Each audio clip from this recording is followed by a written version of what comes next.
we should attempt to beautify our environment as much as possible. Wherever there is a space, an artist should say, yeah, I can put something up there.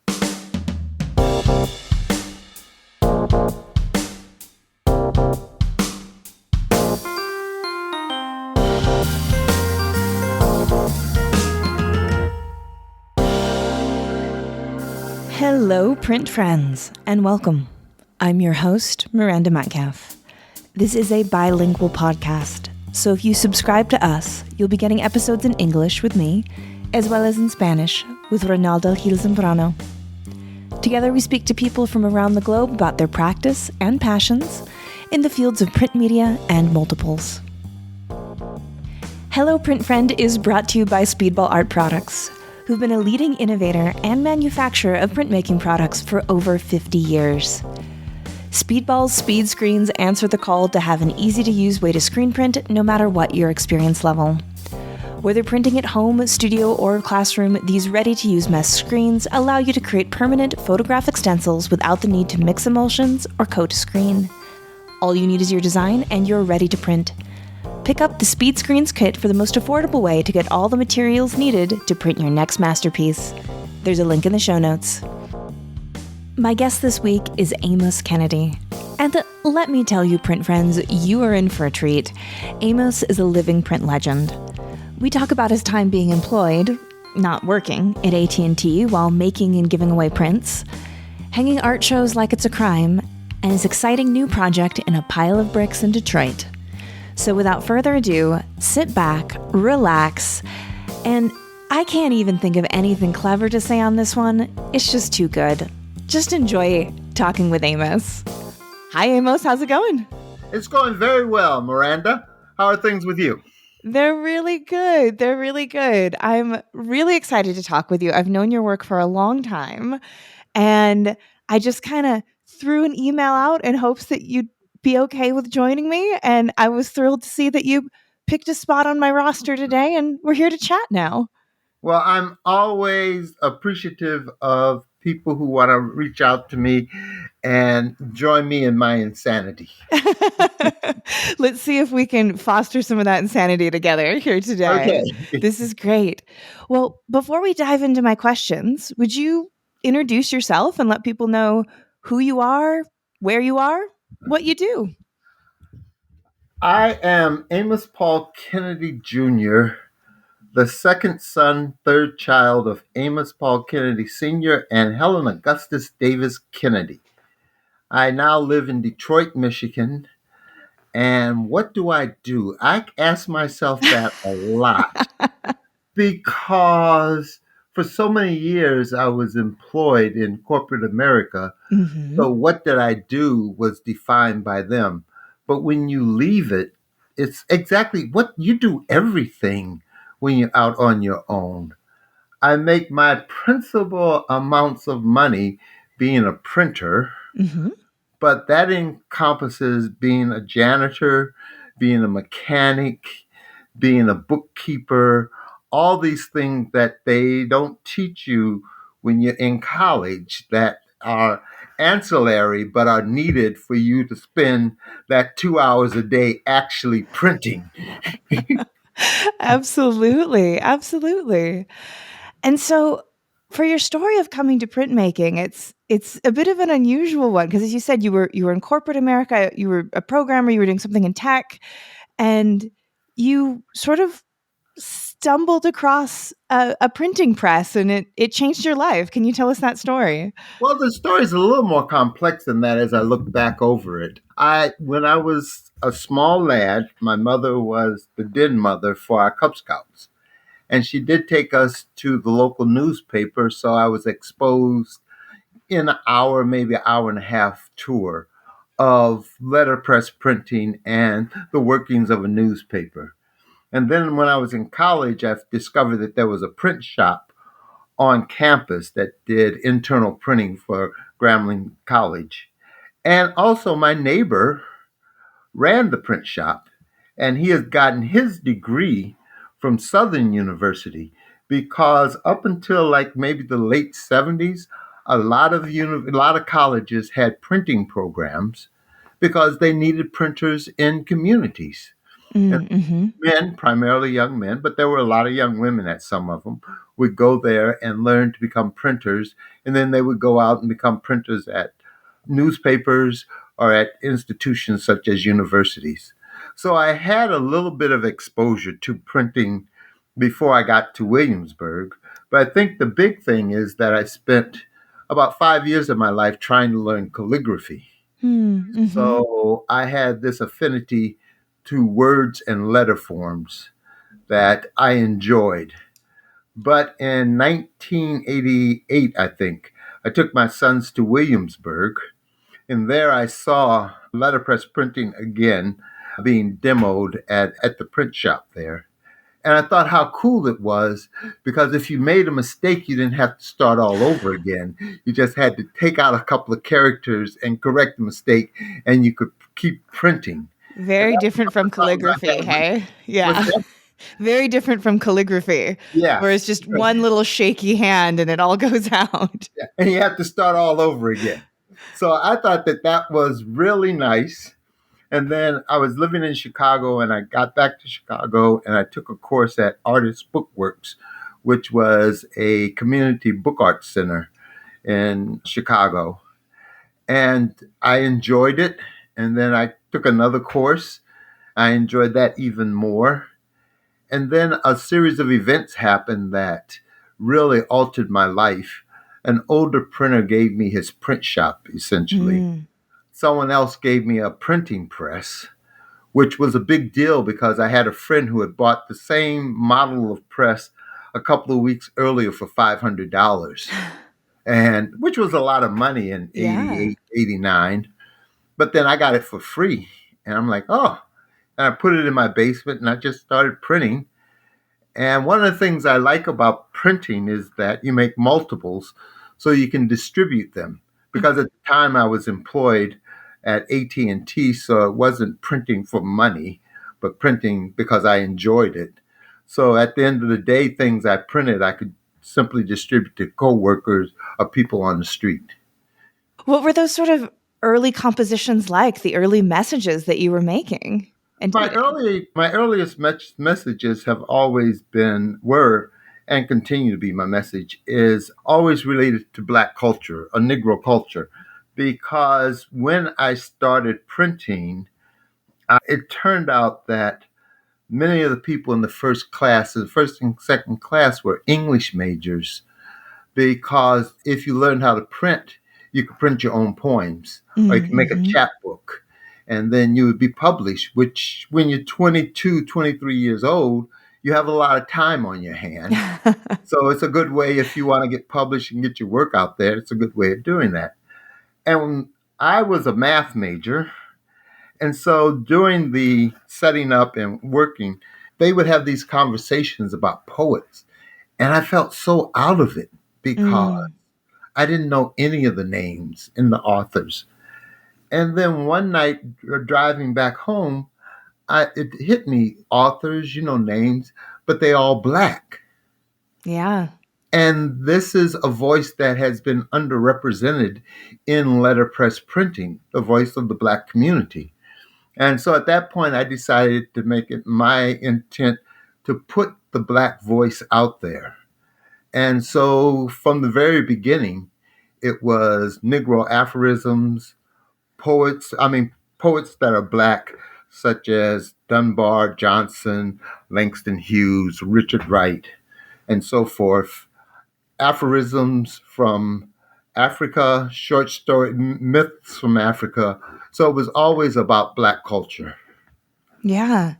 And so when you were growing up, what role did art play in that part of your life? You talked about this exposure to the newspaper and sort of seeing that. But in terms of what we would call quote unquote fine art, did you go to museums? Did you have someone in the family who was a painter? Anything like that? No, I didn't. My father was a scientist and my mother was an accountant. Hmm. So yeah. So yeah, art it was not a part of my daily routine. We did have a few pictures around the house. I had a cousin who was into who did ceramics and also sculpture, but I really wasn't that close to them. I was in a college town, so there was an art department. So there were the basically the student exhibitions that I could go to. I was fortunate because I lived in a time when art was still being funded for the public school system. Mm-hmm. So we did have art in the high school, which I didn't take. And but the state had a an art contest where art students from all over the state would submit on a district level, and then those that won went to the state level, and then they were judged by practicing artists and professors of art. And so we were exposed to art that way because then we would see that exhibition, say the district exhibition, when it came to be judged in either in our high school or a high school close by, we could go and see that. But visual arts were basically, there were visual arts, but it wasn't what you would consider the visual arts that you find in a museum. Mm-hmm. It was the visual arts that, for lack of a better term, has sometimes been referred to as outsider art, primitive art, things of that nature. But that was there. And there was the decoration of houses with cut tires, painted, things of that nature that existed. Yeah. And then so you're working at AT&T, you're printing in your basement in your spare time and distributing these works. At what point does this start to transition where you're thinking, I'm not going to work at AT&T full time. I'm going to move into this space of being an artist and being someone who's working with words and being this creative person. Well, I really didn't work at AT&T. I was employed. Oh. And there's a huge difference. Yeah. And what people don't realize is that when I was first employed with AT&T, it was a monopoly and it was regulated by the government. So they could only make so much money. But no Mm. matter how much money they were allowed to make, they always made more. Yeah. So what they would do is that they would hire people rather than pay the taxes or the fines. Oh my And gosh. so at AT&T, you had a lot of people that were employed doing redundant work. Wow. And yes, they made goo gobs of money. The government said you can only make this much money, and there was nothing they could do not to make more than that. Yeah. Their business plan was to stay within the boundaries of the government, but they just couldn't do that. And so what happened was AT&T had a massive workforce, Yeah. a huge number of employees. But in '84, I think they deregulated AT&T, and that's when AT&T separated from the Bell system, Michigan Bell, Wisconsin Bell, New York Bell, all these places. And at that point, they were no longer under the regulations that they had to keep their earnings at a certain level because suddenly they were in what they called the free market or the Mm-hmm. marketplace. So the first thing they had to do was to reduce their workforce because, as I said, a lot of things were redundant. And so it was a perfect storm. I had been employed and bored. Let me tell you remember when you were in school and it'd be like 2:30 and you got out at 3 and 3 o'clock never came? Yeah. Yeah, that's what it was Yeah. like. I bet. That's what it was like. Because you had to be there until 5 o'clock, even if you didn't have anything to do. Oh my gosh. Yes, Yeah. this was a different era.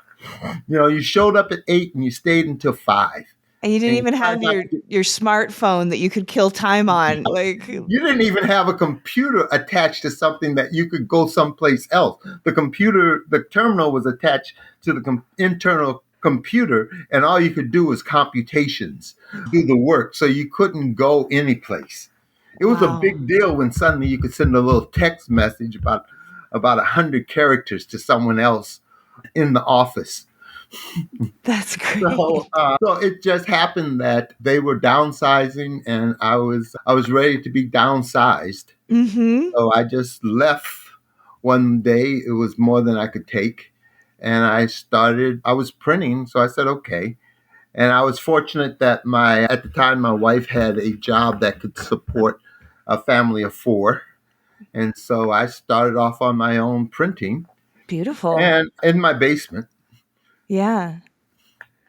Yeah. And so at this point, had you shown your work anywhere? Had you had any gallery exhibitions, cafes, anything like that? Or was it more just making and giving and distributing and getting your message out in It that was form? more making and distributing. I did do an exhibition at Crocs and Britannia's, which was the premier bookstore in Chicago at the time. It's no longer in business. I did an exhibition there, and I also did an exhibition at, I think, the W.E.B. Du Bois branch of the Gary Library. But Mm. those were the only two exhibitions I did up into probably the 90s, the early 90s. And I Yeah. never really did that many exhibitions. It was more word of mouth and giving things away and just printing. And I was doing books at the time more so than the printing that I do now. So I had a small group of libraries that were collecting my books.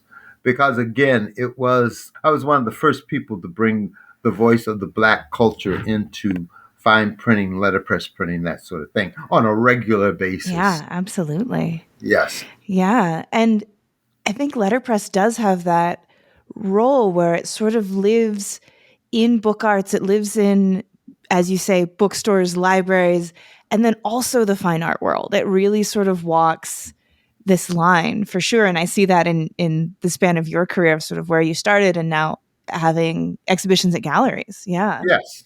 Yeah.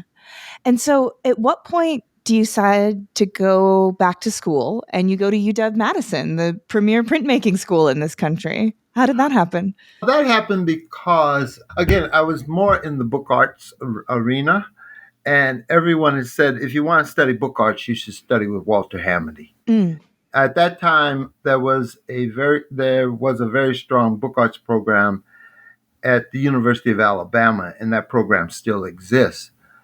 But the person in charge of that was a student of Walter's. And I made a decision that if you must study and you can study hmm. under the master, not the student.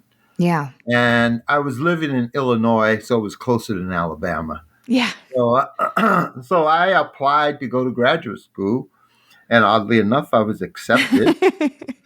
And so off I went, completely unaware of what I was getting into. I just wanted to study a course with Walter Hamady. And let me just say that after I completed everything, one of the people who encouraged me to study under him, I it became apparently clear to me. It may have been mentioned in passing in several of the conversations, but she had gone to Madison, and she had only like taken, say, two courses under Walter and then left because she got her degree someplace else. And Mm, I wasn't aware that you could go to graduate school, take a couple of courses, and leave. I thought if you went to graduate school, you're supposed to get a graduate degree. But yeah. I could have, if I had known better, I could have just enrolled in his class, got his approval, and just taken 6 hours under him and say, "Well, I've studied with Walter. Let me go do my thing." But I ended up being awarded a Master's of Fine Arts in Graphic Design after about 3.5 years, Yeah. And with so at no debt, no debt, no debt, yeah, no. yeah, yeah, yeah, yeah. That's the way to do it. And That that, is and that wasn't that long ago, so we need to change that. But we'll talk. absolutely. Absolutely. Yeah. It's the whole system of these poor kids coming out with their MFAs with six figures in debt. It's criminal. But that's another podcast. So while you're at Madison, your family's back in Chicago during that No. time, or did they come with you? Oh, see, there's forces in the universe that take care of small people, little people, people with issues. And I'm Uh-huh. one of those people. I say there's a God in the universe and she takes care of fools and babies. And I change my diaper regularly because after my first year there, my wife got a position in Wisconsin. So we were forced to move. So suddenly I was an in-state resident. Beautiful. And tuition went down by 2/3. Yeah. Yeah. Oh, Yes. that's great. And then, so did you then stay on in Wisconsin because your Yeah, we wife had moved this up to job there? Yeah. Wisconsin, and then I finished my degree. Hmm. And after I finished my degree, and I wasn't going to finish my degree, I was just going to leave. And then the last semester, about 3 weeks before the end of the semester, I got a call saying they needed a visiting professor at Indiana University, and did I have my degree? So I spent the next 3 weeks scrambling around to finish the You're like, requirements for my degree. yes, of course I have my degree. Yeah. And I was successful at that. And then I went down to Indiana for 3.5 years. And Okay. I had an encounter with the educational institution on the other side of the desk, which Mm. did not look really interesting when I was on the student side of the desk. But when I got on the professor side of the desk, it looked even messier. Oh, yeah. I think And that so happened. after 3.5 years, I realized that I just couldn't, it took too much energy for me to correct all of the issues at Indiana University. And so I decided I would spend more of my time, I devote more of my time to printing. Yeah. So I gave up that dream of correcting a small institution, and I went off and started printing on my own. That's great. And so at that point, are you starting to develop your style now with the layered and the inkiness and the objects that are staying wet for years after you make them, and the unique, is this developing at this time for Wait, Amos? is it stuff is supposed to dry? I didn't know that. I'm sorry to break it to you Oh, here live on the podcast. Most prints are sold dry. Yeah. oh. I'll try that in the future. Yeah, get out your hair dryer, you know. Yes, that was. So I left Indiana University with absolutely nothing and no idea where I was going, but I was very fortunate because I had met a dear friend of mine, Tut Riddick, out of Mobile, Alabama. She took a course under me when I taught at Penland in 1995, and she had been wanting me to come to Alabama and to a little community art center that she helped start in York, Alabama, a town of about 1,600 people. Mm. And I went down there and I just had a splendid time. And the board approached me and said, "We'd like for you to come down and bring your print shop and work here." And I said, "Okay." And they said, "Well, we can give you free rent and an apartment for 6 months." And Okay. I said, "Okay." And so I moved down there and I set up my shop. And let's face reality, if you don't have to pay rent, you don't have a lot of expenses in the world. Yeah. Unless, of course, you have college debt, which I didn't have. Yeah. So I was in a pretty good situation for someone with no means of income because the principal thing, rent, not just for me, an apartment to stay in, but my shop is Mm-hmm. taken care of. And after 6 months, the board met and they said, "Well, we like what you're doing, so you can just stay here for as long as you want to, rent free." And I said, "Okay." And I was printing things that I wanted, but when I was at Indiana, I spent a week at Hatch Show Print because I love the posters that they do. Yeah. And I said, "Well, I can do event posters down here and make a little bit of money and then provide a service to the town." And one of the first posters that I didn't have a lot of paper, but I messed up the whole edition Mm. because I misspelled a word. Oh no. And I'm like, damn, what am I going to do? Because I don't have any more paper. And so I just printed some stuff on top of the mistake until you couldn't see the mistake. And then I Yeah. put the final text on it. And that's how I came up with this idea of layering. It was to bury a mistake that I'd made the first time, and I had no more paper to print with. Oh my gosh. Do you have any of those posters left, or are they in your archive? Because I feel like that's a seminal moment. I think that probably I did it for Emory, so Emory University may have one in their archive someplace if they kept that sort of thing. And they may have because I was doing it for their special collections and for a librarian who was interested in my work. So he probably kept two or Yeah. three copies for it. But that's when I realized that, oh, yeah, I can cover up the mistake. And it added color and it added the layers. And then that was just something that happened spontaneous. And then I gave some consideration to it and I started doing layers, and the layers would reinforce the text that was on top of it. And then that just continued to grow and to evolve into what you have now, which my now, when I do pieces, especially if I'm doing a big series, there may be 3 layers of text, and each layer has a different information about what, say, if it's about coffee, one layer Hmm. may have all the countries where coffee is grown. Another layer may have all the different coffee drinks you have. Another layer may have some important dates to coffee in Western civilization, and then the quote about coffee on top of it.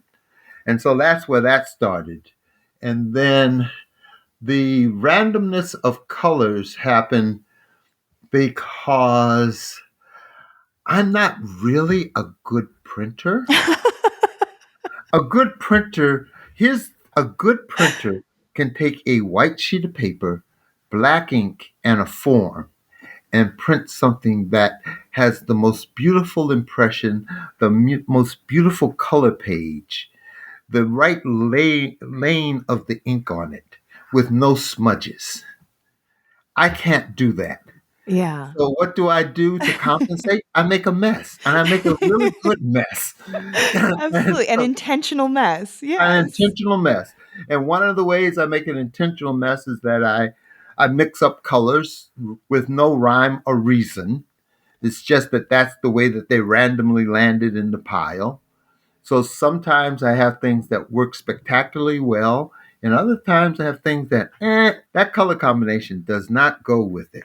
Mm, But I say just because I don't like it, that means there's probably 6.5 billion people in the world who do. mm, You know, mhm. so I'm not going to buy it. They will. So I'm covered. Somebody in the world, there's somebody that likes every possible color combination you can think of. It's really true. It's really true. And I experience that, I think, in curating shows, which I do sometimes, where the piece that got in by the skin of its teeth for you is the one that everybody's talking about. And you're just like, Yeah. well, I'm just one person, you know? And I'm creating something that's consumed by many people. And I think that that's the beauty of having the experiences with other humans who aren't like you and respond to different things. It's really interesting. One of the things I used to say is that, and everyone hears the story about the painter who has a big show and goes back to the gallery, and the gallery owner said, I almost had someone to buy that painting, but it said it didn't go with my couch, their couch. Yeah. I said, with my posters, I got something that goes with every couch. What color is your couch? I got something to match it. Exactly. Exactly. Yeah. So So yeah. yeah, and I'd love to hear a little bit more about your research process. You know, you talked about it with the example of the coffee and how you're getting these really data points from different places with the quote and the dates, but you make work about all kinds of things, and you incorporate proverbs from Africa and quotes. And I mean, do you just have a board behind your computer that looks like that one of the crime shows where everything's connected to everything? Like, how do you keep it all straight? Do you work on one thing at a time? What's the process? Well, let me begin by saying that, contrary to what most people believe, people who practice the arts and crafts spend a lot of time intellectually researching what Yes. they're going to do. It is not it is not what you see on TV or in the movies, just this sudden inspiration and they just run off and do it. But most of the time is spent reading, figuring out, trying to understand your subject matter so you can better interpret the idea you have in your head in the physical world. And Mm. that's one thing that I don't think people think, oh, art. All you do is just sit there one day and you just start to draw. You Yeah, start to it's sculpt. fully formed in your heart Right, and it's just your job to put it on a canvas. Yeah. right. But when you listen to people who practice these things, they have done a lot of study. They have read a lot. They become experts on the topic that they engaged in. And so that is basically what I do. I must confess that the internet and web has made it a lot I easier bet. because suddenly you can sit at home and begin the research as opposed to going off to a library and getting a pile of books and having your little desk assigned to you and going every day and photocopying things. But now I can just pick up whatever I want to do and just start the research. So I would encourage people who want to do this to look at how research is done. Mm. Look at research in the writing realm, look at research in the scientific realm, and you study it and find out what you can incorporate what you can take from that to develop your own practice of research. And so basically I take a subject. Right now, I want to do a series of quotes by Frederick Douglass. So I'm reading about his life. I'm finding out dates that are important. I'm reading some of his speeches in conjunction to what I'm doing. I'm also reading about the history of the time so I can see major events that were happening, things that were occurring, and looking for something that is not readily available when someone looks up Douglas or that time period Mm-hmm. to show that there's a connection. And then once I get all that information, then I'll figure out how the layers are going to play together. And then I will start the process.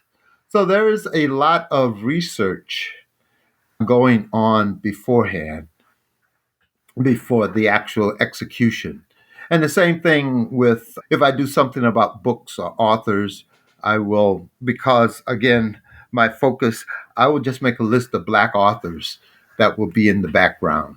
And it may be chronological, it may be by gender, it could be by the subject matter of the novels or whatever.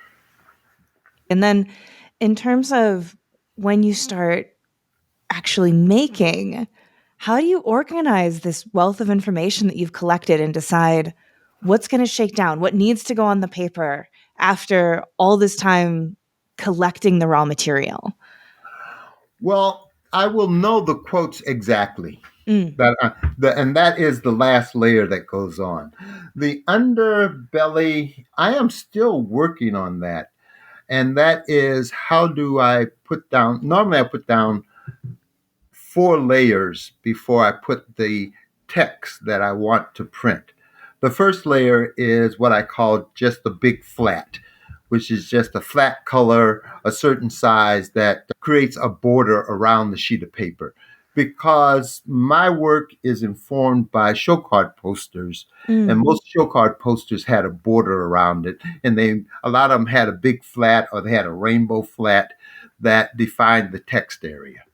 So I continue to use this. And then once I have the flat down, then I try to figure out like what words are going to be on the next 3 layers and what is the type size in relationship to each layer because I don't want it to get too muddled.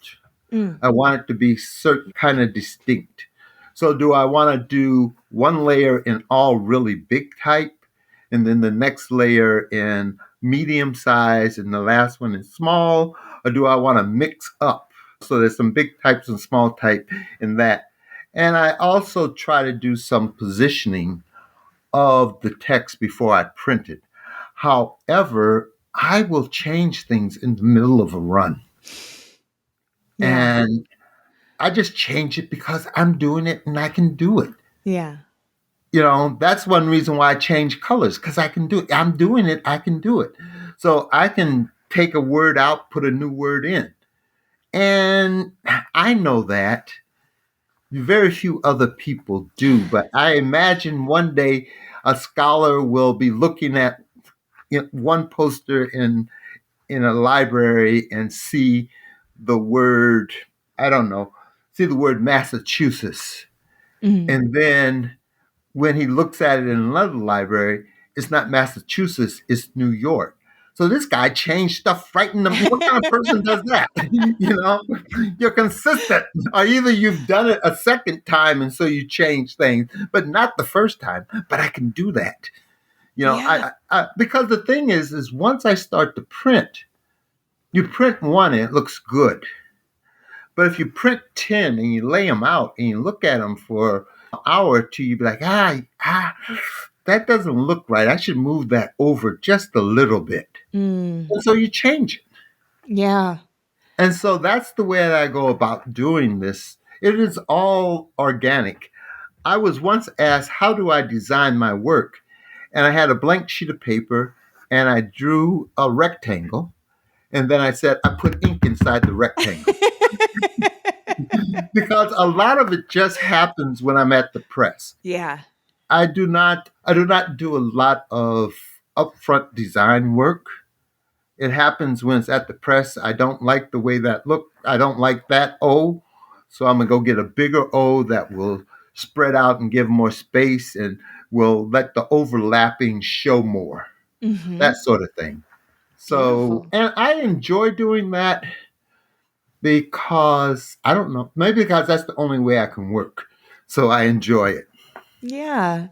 Well, and I think it leads into other aspects of your practice that, for instance, the hanging the work with staples on the gallery wall or keeping the work accessibly priced. It's like you're working in printmaking with total disregard for the sort of white-knuckled preciousness that people can have about printmaking.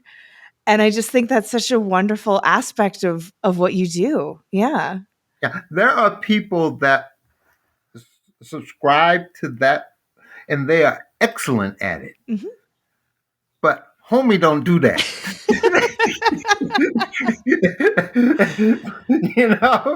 I'm sorry. I wish I could. It would be beautiful. I mean, these works are simply, but I remember several, one year, two people who were hanging my show. Well, I was having two shows, and the person I was in contact with, both of them, called me up and said, now, exactly how are we supposed to hang the show? I Mhm. said, you tell them to hang the show like they have 15 minutes before the police come and arrest them. They're outside on the street and they got to put this stuff up in 15 minutes or they're going to go to jail. And both of them called me back twice to verify that I said Yeah. that. I said, yeah, staples are good. Staples Yeah, are good. yeah, get you to Again, sign like a staples release. are where staples, that's what was used for the show cards. Oh, yeah. And so I'm paying homage to that, so to speak. Also, I'm lazy and staples easy, and they're easy to come off and sell them. Because one of the things I like to do when I do a show is sell the stuff right off the wall when you buy it. You don't come back at the end of the show and get it.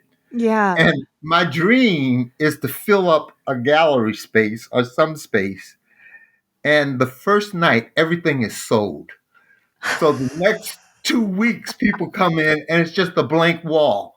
It's like, what happened? Hey, everything got sold the first night. Yeah, it's Next just time the Amos has a show, holes in the yeah, just walls. go That's the home, exhibition.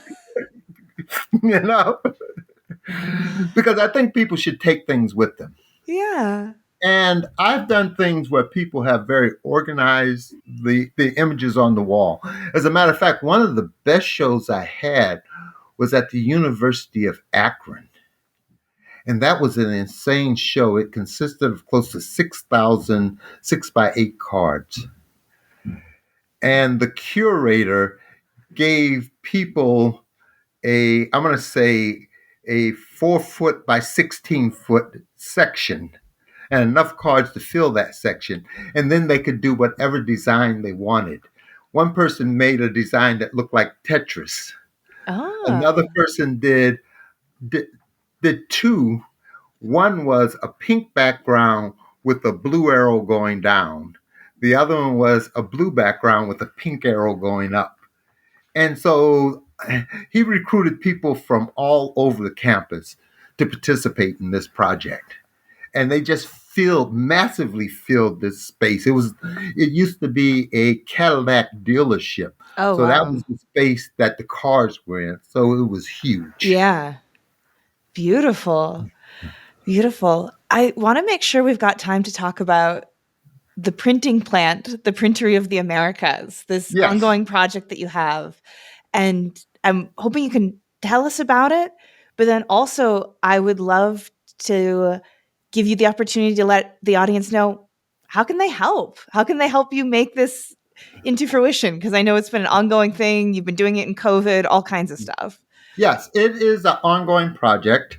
I must confess that the Printery of the Americas I have shut down because that was a 501c3 and Mm, that took too much energy.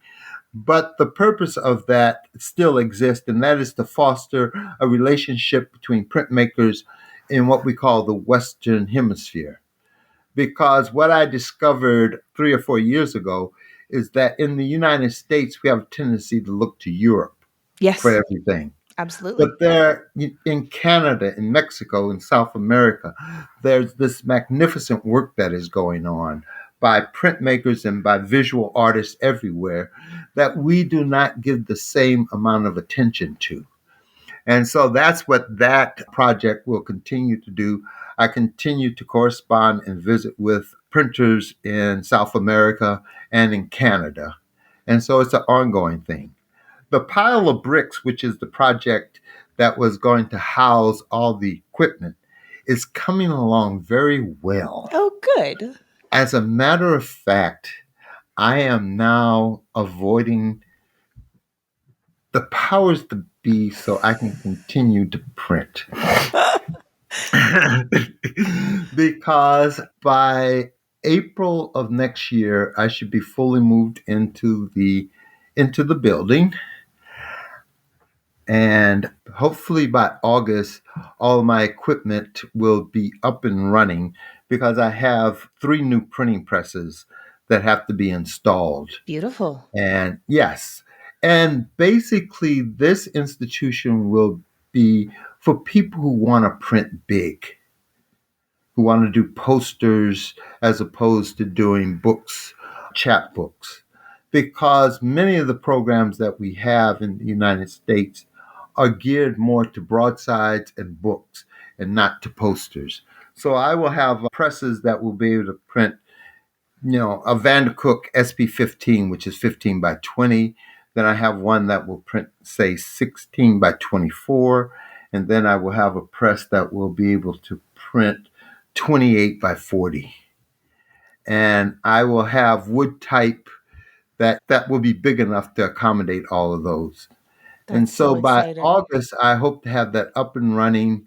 And then I start on my next project. That's not enough for you?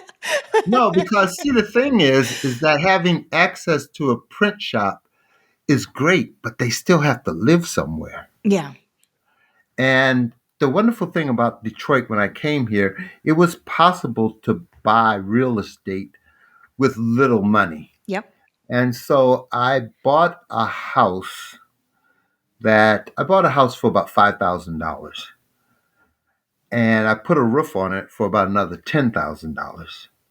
And it's just been sitting there waiting for me to well, I gutted it. So it's sitting there waiting for me to put it back together. And this house can serve as a living space for those printers who need to come for even a night. Because Hmm. but most people want to be there for a week, 2 weeks, maybe a month, and you can't. That costs money. But if they have a place where they can sleep and then all they have to do is provide their own food, then it becomes something that's doable. Because when students leave universities and art schools, there's no place for them to really go and practice. And if there is, it's a big urban area where the cost of living is astronomical. Yeah. So I would like to be able to afford somebody at least a month to say, yeah, I can go there. All I got to do is find myself some food because I can walk down to the shop because it's only, I think it's like 3 blocks from the house. I can walk to the shop and I can print all day. And I tell you, if you're going to use chipboard, you can print all day because I buy chipboard in the pallets, by the Yeah. pallets. I bet you So do. Yeah. yeah. So if you're gonna print the size that I'm printing, it's like just go over there and get some because I can go buy, and it's not that expensive. So don't like, oh my God, isn't this wonderful that he's doing this? Chipboard is really inexpensive, so it can be done. And that's the other thing is that people need to realize that it isn't necessarily a great and grand event that you do that will change someone's life. It could be the smallest thing. When I was in graduate school, one of my professors would always tell a story, and the moral of the story was you never know when you make a memory. Oh, that's beautiful. I thought it was beautiful too, but about 10 years ago, I realized you always make a memory. So you should always make a good memory. Mm. You should always make a positive memory for yourself and for the other people that are at that time in your life around you. So it's like, yeah, it's kind of nice. But when I look back at my life, somebody gave me a print shop. For 7 years, I lived in Alabama and paid no rent. So I have benefited from the generosity and the kindness of people. And the least I can do is attempt to be generous and kind. Yeah. That's lovely. That's so exciting that it's coming up just as you say in spring 2023 that this is going to be coming to fruition. And I noticed that you didn't use the word residency. Are you not thinking of it as kind of a formal residency or is that, No, yeah, I'm not thinking that's the term that's out there. But even when I was in Alabama, people would just show up and I want to print, and they yeah, would stay. They would stay a week, 2 weeks with me. They may come for a day, and that's basically what it is. It's just people who are curious and who reach out to me and say, "Hey, Amos, I want to print." Well, nobody's here the first week in June, the first 2 weeks in June. If you want to come on over. yeah, It's not like, do I have to apply? No, you have to have the initiative to come and say you want to do this. And because again, when I started printing, I tell the joke that I went to a meeting of old printers. It was a flea market, a swap. And I walked in with two of my friends. And I jokingly say, a guy jumped up and slammed the door behind us because it was one black guy and two white women. uh, And they were so excited that somebody under 50 had shown up. They thought that we were in the wrong place. We got some young people. Oh, shit. don't let him leave. But at the end of the day, they gave us advice and they gave us stuff Hmm. because they wanted to share they wanted to share the love that they had for this discipline. And I think that if you are true to the discipline, to the craft, to the art that you practice, then the number one thing you want to do is share it and make sure that it continues. Yeah, That is the number one thing you want to do. And so that's what I want. This is what the pile of bricks, as I call it, will. It is about sharing with people who are less fortunate than me that they don't have 7 printing presses. yeah, you know, yeah. and they don't have 7 because I got them. Let me just say, moving a printing press is difficult. Yes. Okay, Yeah, so that's it's an better that, undertaking. yeah. So it's better that you can go someplace and borrow one until you have a permanent location to store one or to use one, than to haul it around for 10 years. I mean, 20 years I hauled them around. Mm, Yeah. So yeah. yes, And now they have their home in the pile of they're home. bricks. Yes. Yeah. And technically, I had to knock a wall out to put a double door in to get the presses in. And as that hole was there, I said I should just put a regular door in. So people say, "Well, how are they going to get them out? How are you going to get them out, Amos?" That's not going to be my problem. I'm going to be dead. That's the next person's problem. So they just stay there. They're like princesses in the tower, right? That get Yes, bricked in the fairy tale, you know? you can come visit, but they can't leave. Exactly. I love that. And so where is this in Detroit? So if people are interested once it's up and running, if they want to come say hi, where can they find the pile of It is on bricks? the east side of Detroit in a neighborhood called Hunt McDougal and McDougal Hunt. And it's south of Poletown East, which is a neighborhood most people know. I'm on East Forest, but there are no doors on East Forest. There's a door on Erin. So you have to go around. But basically, I tell people, call me up. Yeah, call me up, write me, and we'll work it out from there. Awesome. And I think that people who are letterpress printers, that's what they will do. They will say, "Hey, I'm coming to town. Yep. How can I get in touch with you?" And I say, "Well, come on by. I'm always there. I try to always be there. I'm trying to cut down on my travel and my teaching because now there are younger people out there who need those positions. So I would much rather have them because they may have families to support or bills to pay, and I don't have all that weight. Because that's one of the things about getting older. A lot of the responsibility of living becomes a lot easier because suddenly you find that I don't really need that. Mm, I can get away with not having that. Or I don't have children that I have to put through college. So I don't have that debt, that expense on me. But yeah. younger people, when I say younger people, I mean in the 30s, 40s, are trying to make a career, are trying to, get themselves known. And that's one reason why I am not really going to be doing, I don't actively go after institutions to show my work, galleries, things of that nature. I don't apply for fellowships or grants or anything of that nature.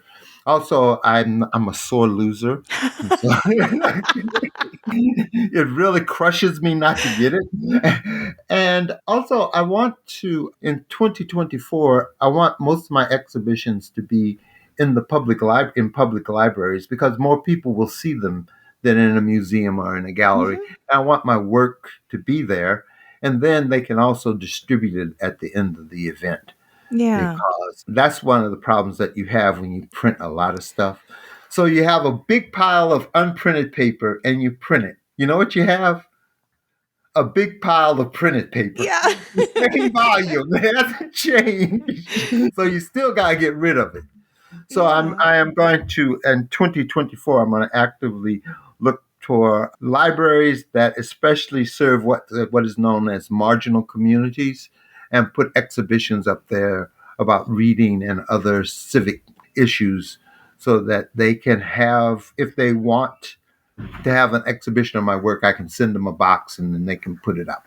That's beautiful because I love what you're saying about showing it in the public library. So I'm the daughter of two librarians. So my love for libraries runs very deep. And I understand what an incredible resource and something that's completely inconceivable of someone making this something that happens in the USA now.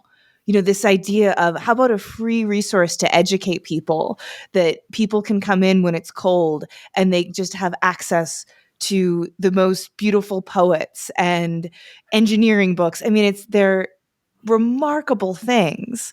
And the people who come into them, it is people who are marginalized. It's people who are in danger sometimes. It's young mothers. This is an audience that is not the people walking through the white, sterile walls of traditional art institutions. Yes. And that is one of the things that I think what we call art that we have to, I would like to see them rethink to say, I believe that all human beings love beautification. Mm. They love things of beauty. It's different for each one, but they should have access to that at all times. We should attempt to beautify our environment as much as possible. We should have in coffee shops, in Mm-hmm. barber shops, wherever there is a space, an artist should say, yeah, I can put something up there. I can put my work there so it will bring joy to someone, maybe not to everyone, but sometimes you only need to change one life, that being your own. You Mm. need to change from thinking about I to thinking about we. You need to think about us, our civilization. One of the things I like about libraries is that it is the last of the public commons. Yeah. As you said, anybody can go there. You don't need a card. In a museum, you have to have a membership.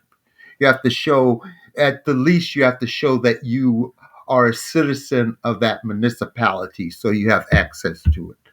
But that same municipality doesn't ask that when you go into a library. You can walk into the library, you can pick up a book, you can sit down, use a computer now, you can read a magazine. And if you are a citizen of that political organ, that political entity, you can check a book out. And if you're not, and you're a member of another one, you can probably check that book out on interlibrary loan, Yep. which is beautiful. Yeah. And it's one of the last institutions like that in this civilization. Yeah. I completely agree. And that's sort of what I mean when I was saying, like, it would never get started now. No one would ever say, "Oh yeah, we should put a bunch of public funding into the access of information for everybody regardless of their social status." It's yeah. I'm going to disagree with you there. Oh, good. I I think that most people would say that, but the politicians that we elect to represent us won't Yeah. say that. Yeah. Good Because when distinction. Detroit was, before I came to Detroit, there was a measure on the ballot to increase the taxes by just a little bit in the three counties, Wayne County and two counties surrounding Detroit. So everybody could go to the DIA who lived in those counties for free. Mm. And it overwhelmingly passed. Oh, great. But the legislature, it would have never passed in the legislature. Yeah. So if the people are allowed to speak, if the people say, you are not representing us, you are not giving us what we want, because here's what we want, then that will happen. With the issue of student debt, Mm-hmm. I don't think there's a parent out there who is excited that their child may end up with $40,000 of debt. But that the legislature, the powers that we call the powers that be, find it very comfortable. Yeah. But nobody wants their child in debt. Most people would much rather say, I can pay for my kid to go to school, or my kid can work the summer Yep. and at least pay their tuition. Yeah. But now most students can't work a summer job and pay their tuition. And things have just gotten out of hand because our elected officials are deaf to the cries of the public. Yeah. Absolutely. In the time we have left, I want to make sure I get a chance to ask you about your trademark personal style. I wore the only pink top that I have today in honor of you. Because I don't think I've ever seen you not in the overalls, pink t-shirt, or a layer. You've got the pink beanie on. when did that start for you? And how does that manifest as a element of your personal expression and your creativity? Well, I've always worn overalls off and on during my printing career, and more off than on, but there are images of me with overalls on. But it did not really manifest itself. It probably manifested itself about 2005 when I was in Alabama, Mm-hmm. and I was doing research on the civil rights, and there was a moment that bib overalls were adapted or worn by everybody. Even Martin Luther King, there's an image of Martin Luther King in bib overalls. Mm. And I realized that it was the clothes worn by farmers, by the people of the earth. And also they damn comfortable. I kind of joke, yeah, they're comfortable. They stay up on you, they don't fall off, Yep. you know. Got And lots it's of just pockets. yeah, they have lots of pockets. I mean, there's a pocket on the right hand side that is ideal for putting a pico ruler in, and so it kind of replaced the apron that most printers will have. And when Laura Zinger was filming her documentary that I'm in, she interviewed my mother, and my mother has this line: What's latest thing? Pink shirts and overalls. If he's okay with it, I'm okay with it. And I saw that and I said, okay, Helen, I'm going to wear pink shirts and overalls until I die, you know? And so I've been wearing them definitely since 2008. And here's Gotcha. the thing. Just last year, I went and I got some shirts done. And so I have this logo, which has this African drummer on it that some people find very racist. Mm. And so I sent it to the screen printer. And his first reaction was, I'm not going to print this because this is racist. And somebody who knew me said, well, he's a black guy. He said, okay, well, I guess I will. And then I went to pick him up. And he was like, well, what are you going to do with this dozen of T-shirts and dozen of button-down Oxford shirts that has this logo on the sleeve? What, you're selling them? I said, no, I'm just going to wear them. He said, what? I said, yeah, this is what I wear every day. So every 5 or 10 years, I just go get 2 dozen shirts, and every 3 years I buy 3 pair of overalls, and I just circulate, and it makes life so much easier. I bet. As a matter of fact, I did a video call before COVID. This was long before COVID, with a middle school. And one of the students asked me the same question. And my response to that student was, because I can't go around naked. And that ended the phone call. That was it. The teacher had no more control over the class. Oh, Amos, that's beautiful. I feel like that's the perfect note to wrap up on. Can you please tell people where they can find you and follow you and purchase your work? Where are you out on the internet? So, Oh, on the internet, I'm really nowhere. My website, I brought my website down because I don't want to sell on the internet anymore. mm, Yeah, I want to sell through stores because stores pay taxes, and taxes go to assist in some institutions that are very vital to our civilization. mhm. Also, I think people need to support those young people, middle-aged people who want to start a store in their town. Yep. So that is where you can that is where you'll be able to find me in 2023. When COVID hit, I basically shut down everything except my subscription. I have a monthly subscription where people will get a 6x8 card once a month from me. And I kept that going, but sales have basically gone flat. But in 2023, I'm going to revitalize the stores and find out how many want to continue to carry my work. And I'm going to inform them that they carry my work as a loss leader so that it gets other people in and buys things, because that's one of the problems I think with what the general public thinks about art and what art really is. They think art is $100,000, $2 Yeah. million. But no, art can be a $10 piece. Mhm. And just for the people who listen to you, you should have things that sell for under $50. Because if a parent shows up at an event with their child, you can rest assured that that parent has spent probably $100 on a pair of fashionable tennis shoes Mm-hmm. or $60 on a video game. Yeah. So if that child sees a $20 poster or a $20 print, that parent will probably say yes. And if that child buys that, then you look that child in the eye and you say, thank you. And you are now a patron of the arts. I Mm-hmm. hope you buy something every year from an artist. And Yes. because that's the way people buy art, they have to be trained. They have to have the opportunity. And again, I tell people, if you were to spend $50 when you're 20 on a piece of art and say, every year I'm going to spend at least $50 on art, maybe after 5 years, you find yourself spending $200. Mm-hmm.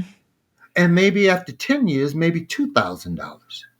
But one thing is for sure, after 20 years, you have 20 pieces of art in your house. And you have an appreciation, and you may buy a $5,000 piece of art.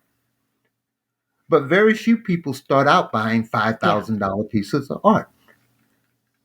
Yeah, absolutely. And so if people want to sort of get in touch with you, if they're interested in coming to the Pile of Bricks or getting involved in the subscription program, what's the best way to do that?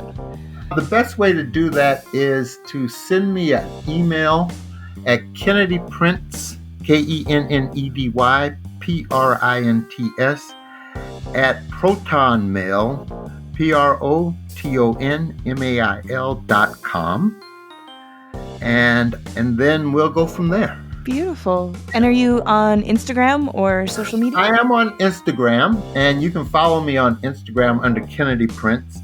I don't post that frequently, but I do post occasionally. So I'm out there on Instagram, and I hope to get a website. My website hadn't been changed in 20 years. So in 25 years, I hope to get a new website. It's vintage now. It's, you know. A vintage website. I like that. And just get in touch with me via email, and we'll go from there. You know, I'll get in touch with you. Normally, I like to talk to people on the phone because I forget more when I talk on the phone, and I get back to them. But yeah, I will be, as I said, once this is up and running, I just think it'd just be a word of mouth, and people just show up, because that's the way it was before I moved to Detroit. People just showed up, called me up and said, can I come over? And I'm like, yeah. I had an extra room that people could stay in, so it worked out. That's great. Well, thank you so much. This has been thank you very much for including me in this podcast. I look forward to hearing it and sharing it. I will put information of it up on Instagram. Oh, good. I'll send you some graphics and that kind of thing, and I'll let you know when it's coming out. Yeah. Excellent. Okay, thanks so much, Amos. Okay, Miranda, thank you, and tell everyone I said hello. I will. If you like today's episode, we have a Patreon where you can help us keep the lights on and get bonus content, like Shop Talk Shorts, where our editor, Timothy Pauschak, digs deep on materials, processes, and techniques with past guests. Also, if monetary support isn't in the cards right now, you can leave a review for us on your podcast listening app of choice, or buy something from one of our sponsors and tell them Hello Print Friend sent you. But as always, the very, very best thing you can do to support this podcast is by listening and sharing with your fellow print friends around the world. And that's our show for this week. Join me again next week when my guest will be Dewey Tafoya, master printer and assistant director of the professional printmaking program at Self-Help Graphics. We talk about growing up in LA in the 70s and 80s and being exposed to the incredible Chicano murals growing up at that time, how self-help was started by a nun and two queer Mexican artists, bringing art to the people through the pandemic, and what self-help is going to do to celebrate its 50-year anniversary. You won't want to miss it. This episode, like all episodes, was written and produced by me, Miranda Metcalf, with editing by Timothy Pauschak and music by Joshua Weber. I'll see you next week.